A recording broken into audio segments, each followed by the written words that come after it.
Welcome to I Love My HBCU ? The podcast where we express our undeniable love for HBCUs, but where we are also not afraid to address a few tough questions. So, sit back, learn a little, love a lot, and rep your HBCU. Hello to everybody hearing the sound of my voice and watching. If you are watching, you know I'm going to call her a goddess, a peaceful goddess on my screen. I and so many people know her as the co-pastor of Relentless, Aventer Gray, but I'm going to let Aventer describe herself to us. Aventer is a country girl from Dothan, Alabama, who loves God, my family, people, farms, animals, fashion, makeup, style, music, dance, which is so much a part of me, the arts. I love just anything that wraps you into any type of artistry, any type of tapestry of artistry. That's who I am. So I'm a country girl. I was born and raised around the Panhandle. It's Southeast Alabama, so Northwest Florida, Southwest Georgia. So if you go one way, 15 minutes, you're in Florida. Another way, 20 minutes, you're in Georgia. So I'm Florida, Alabama, Georgia girl, I love wrapped into it. one. I love And it. that's just who I am at the forefront. I'm just a country girl who just loves God, loves people, and have maximized and still trying to maximize the beautiful opportunities that God has afforded me. So I love that's it. I love it. That's a full-bodied description and definition of who you yeah. are. I mean, I am I happen to be a wife. I happen to be a mother. I am a daughter, sister, auntie, godmother. All of these beautiful titles. But a part of who I actually am is helping to inform women of before any of the titles, you're just you. So I am a woman, phenomenally phenomenal woman. That's me, and I all of love the it. rest of it is accompaniments. But just me at my core, I'm just Aventer, I girl that love loves it. God, loves people, loves to have fun. And it's meaning more to me as I age. Aging gracefully means really centering around who God actually called you to be instead of trying to fit in boxes or find tribes.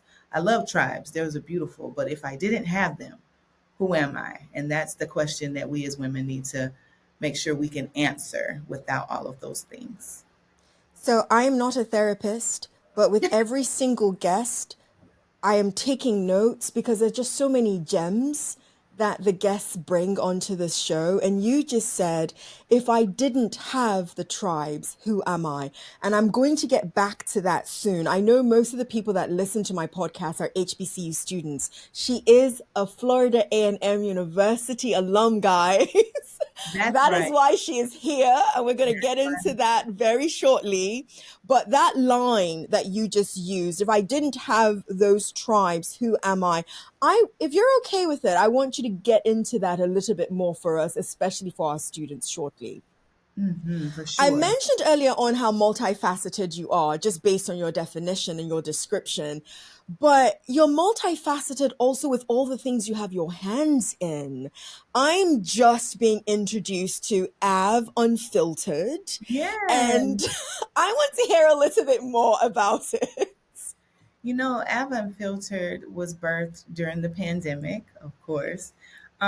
Just conversations without filters from women of all aspects of life, from a working mom to a businesswoman and everything in between, and even women just trying to figure it out. I think that all of the perspectives need the same amount of attention because Hmm. I think sometimes we're so heavy on the womanpreneur, the entrepreneur, but what if you are called to be a stay at home wife? Is that any less than a woman who is a go getter? No, it's absolutely not. It's actually uh, one of the greatest titles that you can hold because you are stewarding or you are pastoring your home, Yeah. if you will. And so everything about what comes out of your home, whether it's a peaceful husband, beautiful kids who are sure of who they are and their identity because you took the time to steward your home well, that breeds well for who they will be in the future and who they are set out to be and who they are called to be.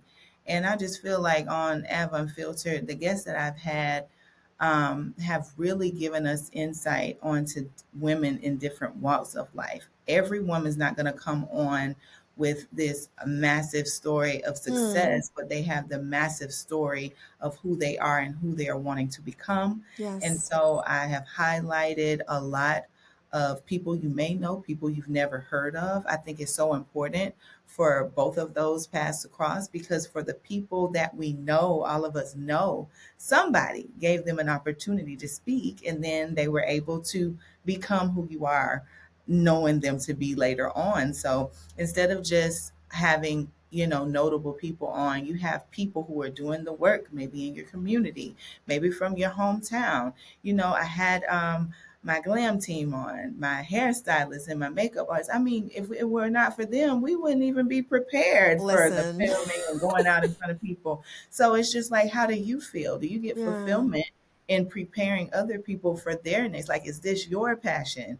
And so getting those answers really informed me about who I have in my circle. And while they're preparing me, that's fulfilling to them, and fulfilling to other people, that they get the opportunity to beautify as they, walk into their purpose. So Lab Filton is a conglomerate of, you know, showing who women can actually be, and just letting women be who they are and letting them flow in their veins wherever those are, and speak very candidly, about how they got there and why. And even if they're in transition of some sort, Hmm. and life's changes, life's anomalies, ebbs and flows, because we all have them. I feel like it's so important for us to have the real conversations. At my age, we're like one generation removed from the silent generation, and our parents and our grandparents. Well, we don't talk about that. We don't share that, and all of that. And I'm so grateful to God that we are kind of pressing forward with mental health and just the aspects of who we are, where we came from, why we're wired the way we are. Why do I talk like this? Why do I, blink my eyes this way? Why do all of those things are kind of informing us? And we get that from you telling me who you were, mommy, like Yeah. how you were brought up, daddy, what you experienced. And then I get to inform my children, like you're watching mommy right now, but let me tell you why mommy moves this way. Let me tell you why I don't deal with this. And let me tell you why I'm open to that. And I think those dialogues helps shape you. You're always shape shifting into the next version Hmm. of yourself, hopefully the next best version of yourself. And as the metamorphosis is taking place in your life, I think that is so important for women to be okay with whatever season they're in, because whatever that season is making you. It could be a sad season, but it's making you. It can be a great season, but it's making you. It can be like a season where success is just back to back to back. It's making you. It can be a silent season where you're like, God, am I doing the right thing? Do you hear me? What am I doing? Am I on a detour? Can you bring me back to the right path that I'm supposed to be on? But whatever it is making you you. So I don't want to jump into any other woman's lane. I want to celebrate women for what they're doing, because I feel liberated by celebrating others, by showing up for others, by supporting others, even if people are doing something that you feel like you want to do as well. There is an audience out here for everyone. Everybody who connects to you, Tosin, may not connect to me, but I would love for me to be able to push the people who would connect to you instead of like not sharing my ideas and my resources with you, thinking that there's some type of competition. We limit each other with the competition aspect, because I'm just like, I wasn't even in the competition that you created for us. I'm confused, like people are, comparing, and oh, she's doing that, or this one is doing this. And I actually, if I'm focused on me and all the things that God has placed in my lap, I actually don't have time to be worried about what you have going on, and how. But I just really feel like in life that we need voices like yours, your podcast. We need the ones like mine and many others that shine a light on spaces that just hadn't had those ears and eyes before. So I that's could what Apple Filter literally, is about. I could, anyone who's watching just sees me nodding and nodding, and there's just so much that you pour into people a lot, is what it sounds like to me. And this, I know I'm coming back to FAMU in a hot second.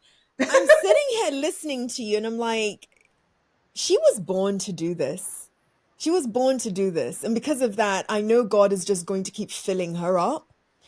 What pours into you? Because you just poured for the last 5 minutes or so. Anybody who was lucky enough to hear this, you just poured a lot into us. What pours other than God? Other than God, what pours into you? Ooh, okay. So that's pretty deep. What pours into me. So yes, you have to start with God.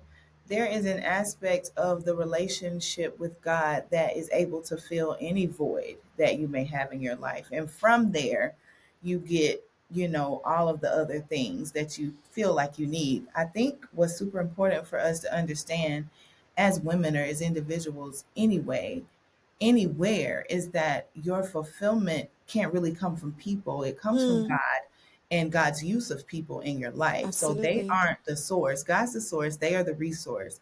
And so I actually had to understand that, like, God helped me to identify who it is that is called to walk with me in this season of my life. Mm, This is cliche, it's old. Reason, season, lifetime. And so reason, season, lifetime, I abide by. I think sometimes we get frustrated about why relationships aren't growing or aren't evolving because we have not identified if this mm, was a reason, a season, or a or a lifetime lifetime. type of relationship. So I endeavor now in my early 40s, just entering into my 40s, to have people around me who don't mind feeling me when I'm down, because that's my heart, to always feel those around me, and also to identify when somebody is close to me that I love who are going through. Not like you're always heavy on my side making sure I'm good. There needs to be reciprocal energy that we that you have just as a human. If Yeah, you love people around you, it's not just about you. Now, they may serve absolutely. with you, they may work with you, they may work for you, but are you taking the time to be like, you're off today? How do you feel? How do you feel? Did you having a flashback of a moment? What did this holiday trigger in your mind? Mm, Take the time mm. and not rush past it, but actually, the way I get fulfillment is pouring into others. Like, I feel like if I can give somebody a smile that I wish I had in a moment, if I could give um, the relational equity like a scripture or something, because I want someone to just be like, hey, you were heavy on my heart, so I want to send Mm, you this scripture mm, for encouragement. I do what I would like done for me. for me. And that's the fulfillment aspect that I feel like works for me.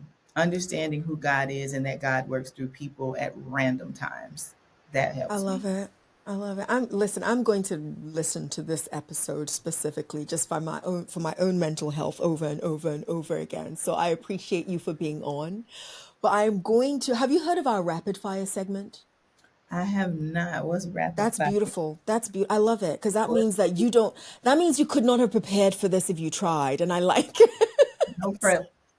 It's fun though. I promise you it's fun. And people generally tune into just the rapid fire segment sometimes because they're curious to hear what your answers are going to be. So it's literally 67 seconds on the clock. I'm going to throw as many questions at you as possible. They're all HBCU related and you related as well. So are you ready? I'm ready. Okay. I think I'm ready. You're ready. You're ready. You're you. You're ready. Absolutely. All right. Time on the clock. Okay. Describe your HBCU experience in one word. Woo. Absolutely best time of my life. You said one word. Phenomenal. It's Phenomenal. okay. Phenomenal. Phenomenal. Phenomenal. Okay. If your time in college was a song, what would that song be? Make it last forever. Make it. Your answers. I love your answers. Oh my Lord. If you remember, what was your best meal in college? Best meal. Oh. Los Compadres. Los Los Compadres. Compadres is a restaurant on Pensacola in Tallahassee. I don't even know if it's still there, but I knew when I went there, I had a little bit of extra money, and me and my roommate were going to turn up I hear you. I hear you. with the Okay. Mexican food and also Okay. turn up the toilet. Go ahead. I'm sorry. Well, it is what it is. I love Los Compadres. Mm-hmm. I Did. love it. So shout out your favorite professor or administrator or staff person at FAMU. Now, Dr. Mary Simmons, she was just Miss Simmons at the time, but now she is the dean of my School of Allied Health Sciences. She was just her heart, everything about her heart. Dr. Simmons, hands down. I love it. I love it. That wraps up the rapid fire, but I always like to ask one more question just for the fun of it. On a scale of 1 through 10, how good of a student were you? 8. 8. I love that's good.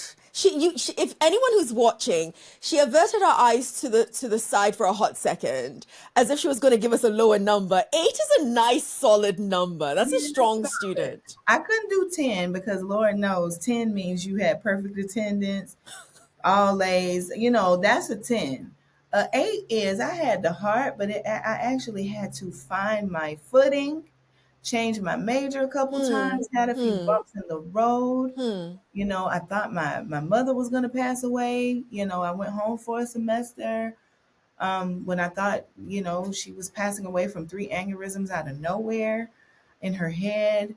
And then, right when I was exiting, my grandmother and my brother passed away 2 days apart in February of my last semester, which had me to add a summer. And I ended up walking in the summer because there was just a class that I could not keep up with. You Mm-hmm. had to be present. And when I missed 2.5 weeks of school for their passings and the funerals and just trying to get my mind where I had a professor that actually was going to drop me from the program because I had death. Like, sir, what are you doing? He had other motives too. But yeah, and yeah, hey, you want to be real? Let's talk about it. But no, I literally can tell you that my time there really made me. Hmm. Hmm. FAMU made me, and I love my school. I wouldn't. I mean, if I love all HBCUs, but FAMU has been FAMU rocking. has her heart. FAMU has her heart. Speaking of, because you're from Alabama, right?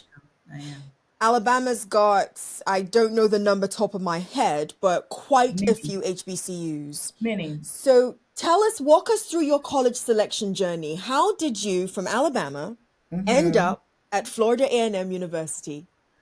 So let me let you in on a little secret. I'm not sure if everybody knows this. I did attend AMU for one semester. No, did not know that. Oh my Yeah, gosh. yeah. So let me walk that back.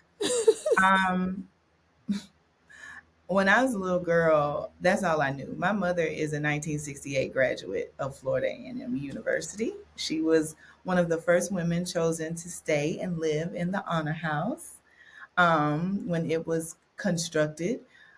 She graduated in library science and worked as a media specialist for 30 plus years. Wow. And I have cousins, aunts, uncles, all I've ever known was FAMU. So it's heavy legacy in my family. Some of us go different places, but most of us are either enrolled there, graduated there, went for a season, left, went back, or went and never graduated but still went.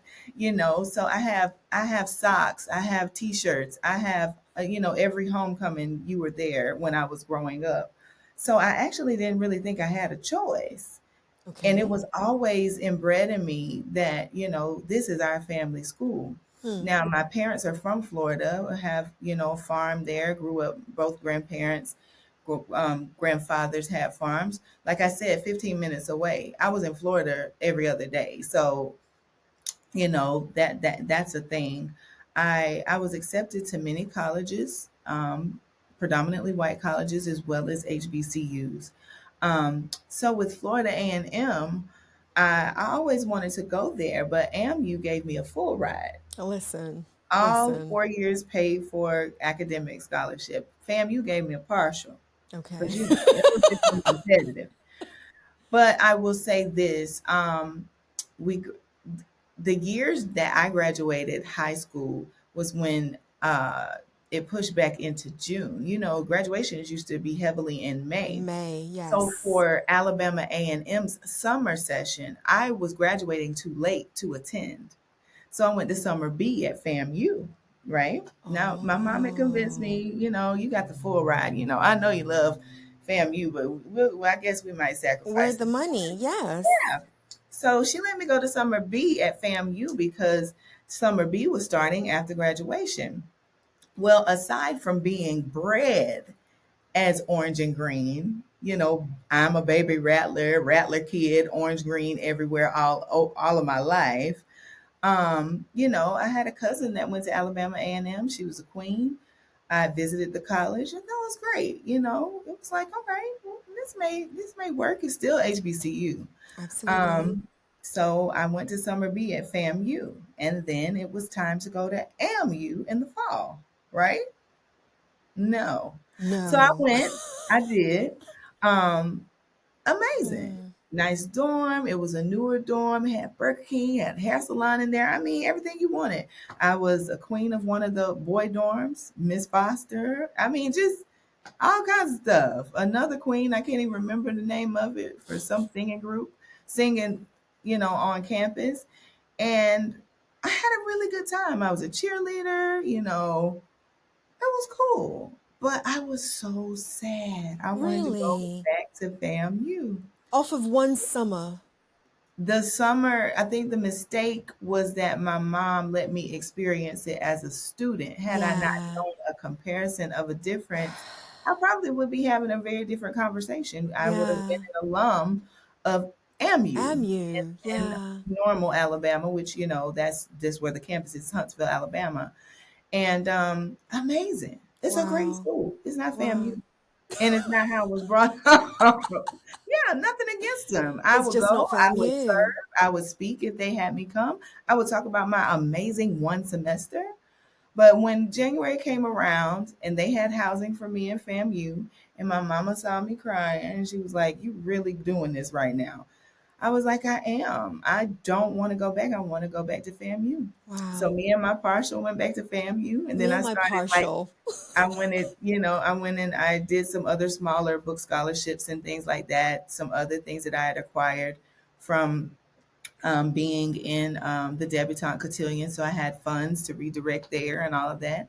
And I got a couple of loans, and me and FAMU wrote it out, from there. So So this is that A, that's no, I was not expecting that story, number one. I thought it was FAMU from beginning to end. That's number one. But number two, there's a gem in what you just said. You strike me as somebody who, whether you realize it or not, you've always listened to your heart and what your heart tells you. And And when I sometimes that asked won't make all the sense to everyone to else, because everybody it's a else, no-brainer to have a yes, full ride. You go there. I had full ride to Auburn. I you had did, full ride to Alabama. And you should go there, right? But my yes, heart your heart. was at FAMU. Y'all bred me from here Yes. for Yes. FAMU. So if when I went and I got to couple the actual student experience with how I was raised, there was no There was way no question. to like extract that type of feeling of the Absolutely. possibility of finishing my college career at FAMU. Like there was Yeah. a no brainer. And of course they talked to me, and this is a big deal because when you leave, it's just partial here. Okay, we're gonna Okay. figure it out. Yeah. We're I gonna love figure it it. out. I hope enough students, current students at HBCUs, and I know their parents are going to be like, no, no, Tosin. But I do hope enough students at HBCUs or those thinking about going will also learn to follow their heart. All of us, including myself, I followed the money. I went with whoever was going to pay for that full ride first. Yes, And we think about that loan later on. So of course, but there is an advantage to following your heart and listening to your heart, regardless of how everybody else takes it. And I love that about it. yeah, Sounds as if a lot of the decisions you've been making so far is what feeds my heart, and that's what I kind of need to go into. I love that. you have to. be heart led. And also, you have to ask God for discernment and place governors on your heart because, you can end up being taken advantage of that way. But when Absolutely. it comes to your health and wholeness about your decision making, Mm-hmm. you have to listen to your heart, even if it doesn't make sense to anyone else. If it makes sense to you and God, then He'll make a way. Absolutely. And I would go so far as to say that I am exactly who I am and who God destined to me to be because I listened to my heart. And I wouldn't have wanted the resentment of, well, I sacrificed my heart just so I could go to school for free. Mm-hmm. Those couple Mm-hmm. of loans were worth it to meet the deficit, Hmm. um, Hmm. for my heart to be filled to carry FAMU as an alum, being I a love it. The loans FAMU. were worth it. I don't know too many people that can say that, but the I loans were mean, worth it it. wasn't too many, Yes. Yes. It wasn't anything that had me ridiculously, In in debt. debt. Absolutely. I want us to Absolutely. be wise, but I will say when you get the opportunity to measure what's practical with your heart, you pray and you ask God to make up the difference. So He did. He did. There He was a did. little bit of sacrifice, but I can't see finishing anywhere else. Something tells me that if I ask you what your most challenging aspect of attending your HBCU was and how you'd overcome it, that I'm not going to get anything challenging. I think I'm just going to get honey and I'm going to get sweetness because it sounds as if it would not have mattered what challenge FAMU had for you because this was a heart decision for you. You probably didn't even see it as a challenge. But overcoming the obstacles that you did overcome though, and I know you touched on it ever so slightly earlier on. Are you okay touching on it again? Only because I know there's so many students that feel that when those challenges come their way, this is it, I'm done. I'm done. I can't finish. You came back even Yes. though you had two big losses in the last semester of Yeah. college. How if you can remember, if you can share, what did that feel like for you still overcoming that challenge? Well, if I can go back to it, it was my mother first. That spring when my aunt was literally outside my door picking me up, telling me to grab what I could grab to come with her because my mom was sick. I'm like, okay. But when I get in the car, she's like, I need to explain to you because I had never heard the term aneurysm. I So, had no yeah. clue what an aneurysm was at 18 years old. And when she shared it with me and shared how important and critical at the same time it was.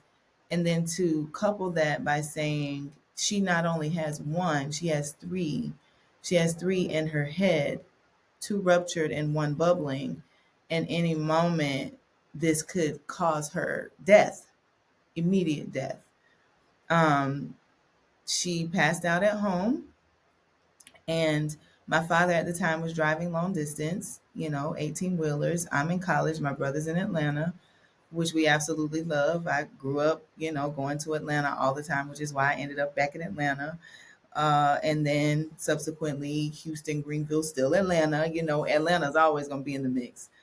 I feel like that was the moment to grow me as well because I could have given up right at the beginning of my college career because I was like, man, I went to FAMU, left, went to AMU, came back to FAMU. Now I'm being picked up because my mom is sick. I went back to FAMU.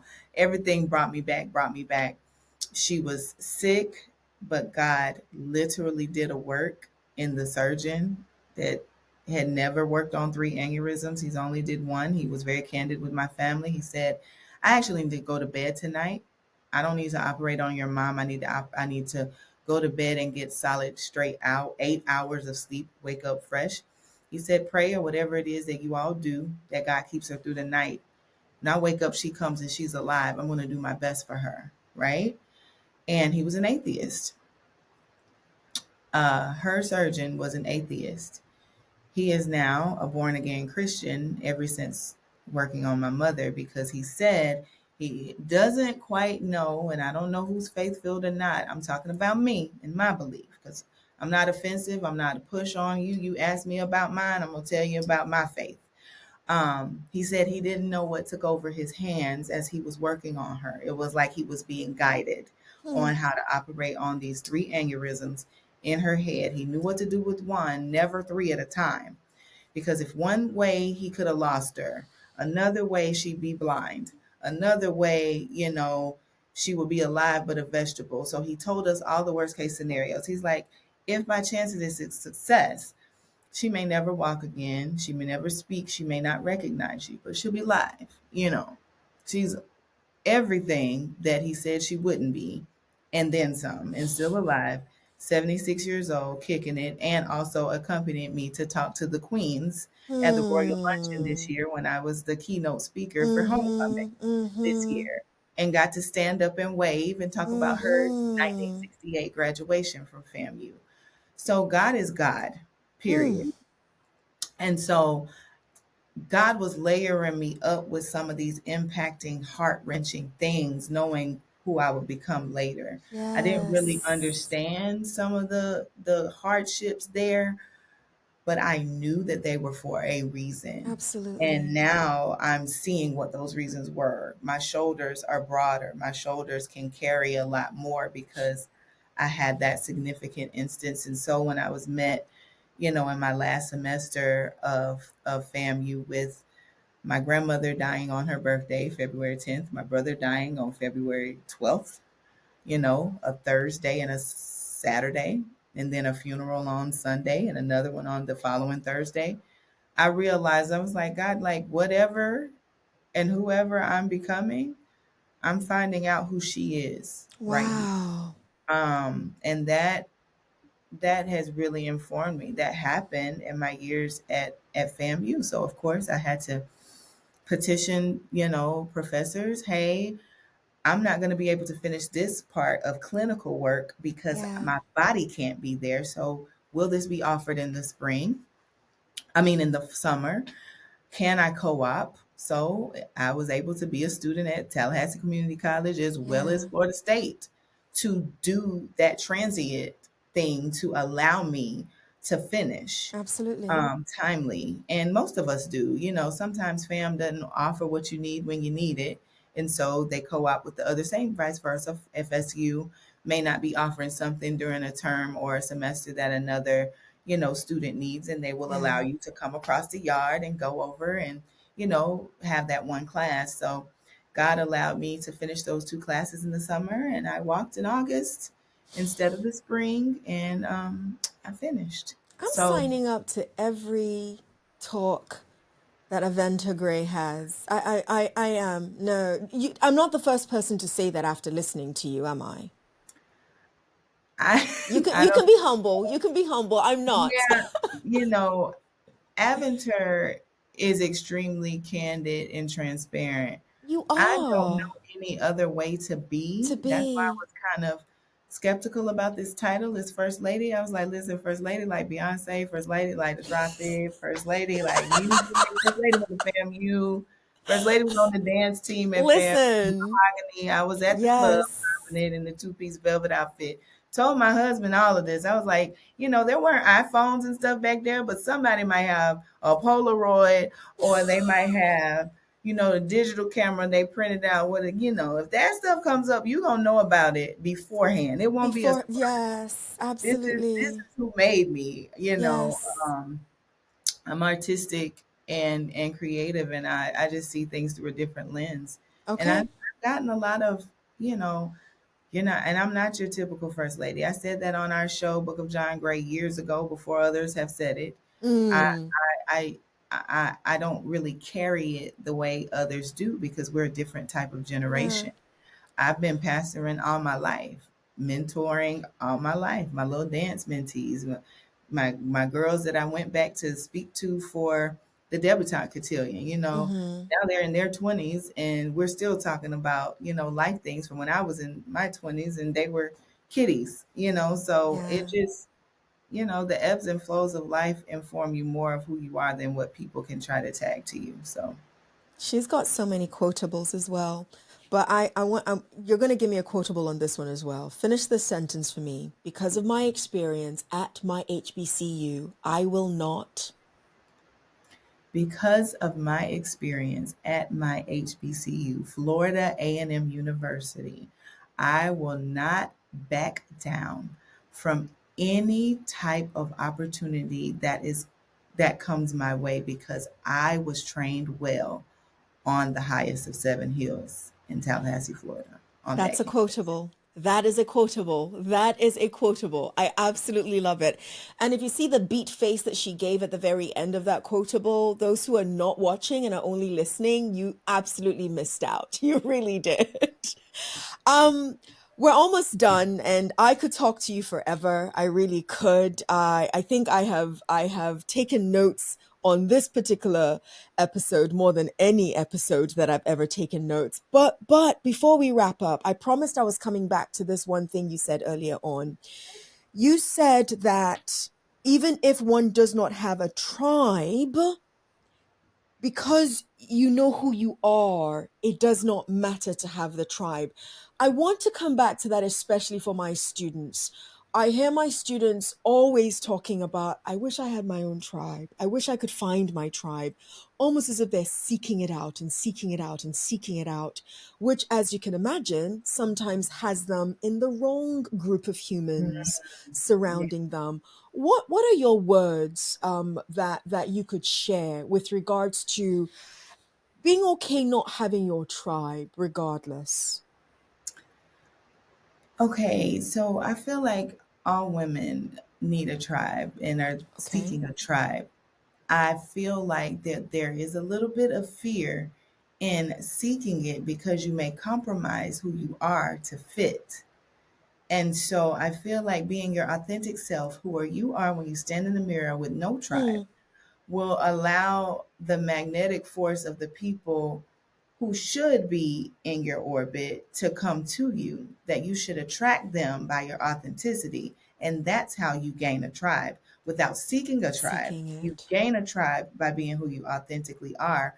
Because in your authenticity, the people who can rock with you will be attracted to you.